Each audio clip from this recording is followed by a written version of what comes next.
Aonde é que fala sobre o dízimo no Novo Testamento? O que Jesus falou a respeito do dízimo?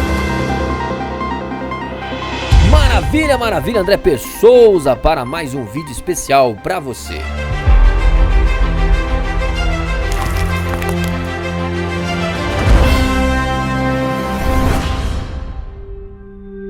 O dízimo está no Novo Testamento? Jesus pregava dízimo? Essas são duas perguntas que com certeza estão associadas na sua mente. E hoje você vai saber na Bíblia se o seu pastor está fazendo a obra ou arrancando seus cabelos pela raiz e nem sequer assopra depois da sopra. Eu sou André P. Souza, um cara que você não conhece, mas já despertou em você seu maior dom, curiosidade. E antes de continuar, se ainda não é por algum motivo besta inscrito no canal, vou te dar 2 segundos para isso, o suficiente, hein? Depois mais 3 segundinhos para curtir e compartilhar, porque se fosse mulher pelada ou fofoca, com certeza eu nem precisaria pedir, né? Aonde é que fala sobre o dízimo no Novo Testamento? O que Jesus falou a respeito do dízimo? Se você ler o Novo Testamento, você vai ver que depois da ressurreição de Jesus, não existia uma ordem, nenhum versículo dizendo que você tem que dar o dízimo, que representa 10%, mas sim que você deve contribuir conforme você determinou no seu coração. Isso está escrito em 2 Coríntios capítulo 9, eu quero ler para você o que o apóstolo Paulo disse: cada um dê conforme determinou em seu coração, não com pesar ou por obrigação, pois Deus ama quem dá com alegria. Então o cristão verdadeiro, ele deve ser conhecido pelo seu amor, pela sua generosidade, pela sua fé, pela sua obediência, porque ele reconhece que Deus é o seu provedor e com isso ele tem o desejo de ajudar a obra de Deus, de ver o reino de Deus avançando, alcançando mais pessoas através do evangelismo e de ações sociais.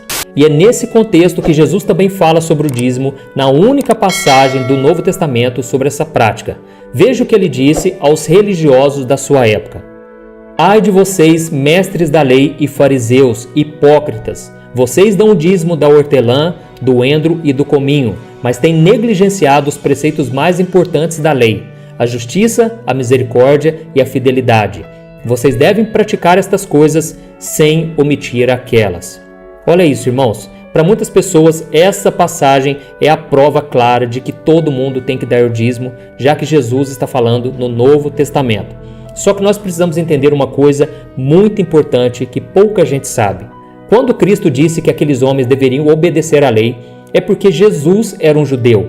Jesus nasceu debaixo da lei de Moisés, conforme está escrito em Gálatas capítulo 4, o versículo 4. E é por isso que Jesus viveu de acordo com a lei. Mas preste atenção no que ele disse em Mateus capítulo 5, o versículo 17 e o 18. Preste atenção.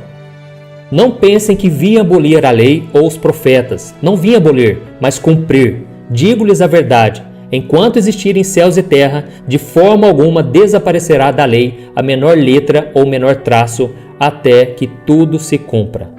Então, irmãos, Jesus deixou claro que a lei deveria ser cumprida mesmo durante o seu ministério, porque se ele violasse a lei, então ele seria pecador como eu, como você, como qualquer pessoa, e assim ele não cumpriria a sua missão aqui na terra, que era libertar o homem do pecado. E realmente a Bíblia diz que Jesus cumpriu toda a lei. O diabo queria que Jesus pecasse em um só ponto da lei, e assim ele seria pecador como qualquer um de nós. Mas Jesus, ele foi a única pessoa que conseguiu cumprir toda a lei.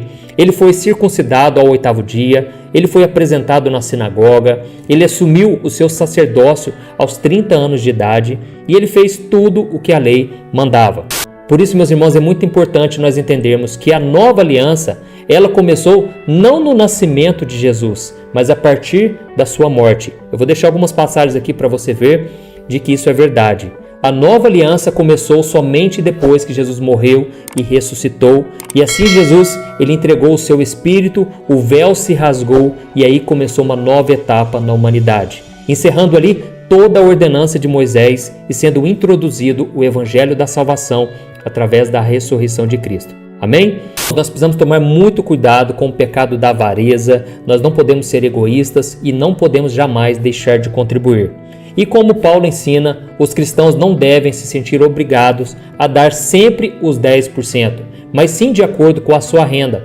Às vezes significa dar mais do que a 10ª parte, às vezes significa dar menos se você não tem condições. Então cada um tem que orar, tem que pedir sabedoria para Deus para contribuir da melhor forma e sem ter aquele medo de ser amaldiçoado, de colher maldição, do devorador chegar na tua casa e roubar tudo que você tem. Então nós precisamos entender que essa é uma lei do Antigo Testamento e infelizmente, irmãos, eu sei que muitas pessoas não ajudam.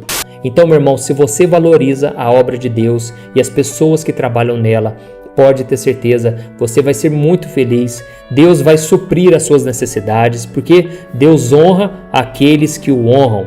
Então, irmãos, nós precisamos entender isso. Existe uma lei da generosidade e a Bíblia diz que o generoso, ele prosperará. O que dá alívio aos outros, alívio receberá. Você entende agora? Tudo está na Bíblia e é mais claro que filho de alemão com irlandês morando na Suíça, cara. Porém, tem mais uma pergunta crucial acerca do dízimo. Mas volte amanhã e veja a última parte do vídeo que você a vida inteira quis entender e nunca os profeteiros da fé lhe contaram. Mesmo porque se assim fizessem hoje, teriam que entregar currículo e comer marmita fria, como você e eu, por exemplo.